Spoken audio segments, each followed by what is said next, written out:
Good afternoon everyone, happy tracking channel sa inyong lahat guys. Yan, another day, another track. Ayan, Tipo Yard. As you can see guys, no, napaganda ng araw. Lumabas na si Haring Araw at makapag vlog na tayo ulit ng maayos, no? Ayan guys, ito mag-aalok tayo ulit ngayon. Papakita natin kung ano yung mga stock dito ngayon, no? As usual, may dumating na ulit, no, mga ganito klaseng unit na talaga namang yun, no, mapapailin ka talaga sa ganda, no? Kasi mga Euro 5 na yan eh. Isa pa to sa mga talagang gustong gusto ng mga tracking owner. Ayan, 6UZ1 lahat yan guys. Ayan, mga 10-wheeler wing van. Ayan, no, assist na condition, assist yan guys. Ayan, no, merong chrome, merong hindi. Syempre dito ko sa chrome, no. Meron ding mga smoother makukuha. Ito manual transmission yan. Nakinis, ang ganda, oh. Euro 5 guys, no?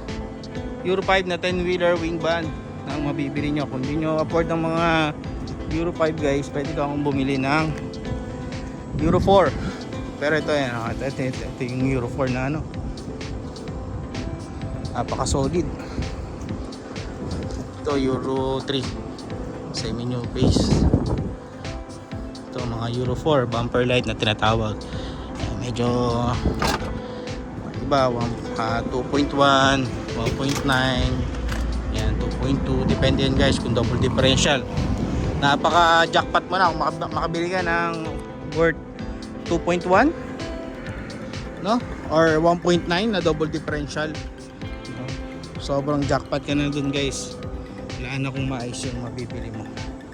Ayan, so napaka-pogi talaga ng wing van na ganitong klase, no.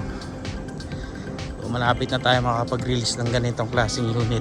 Napaka-solid yan guys, no. Maabot siya mga nasa 3.1, 3.3, 3.2, no, 2.9, 2.8, 2.7, 2.8. Medyo isang palupitan na natawad dyan.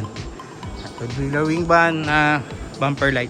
So ayun lang guys, maraming salamat. Happy tracking channel everyone. Thank you, bye bye and God bless.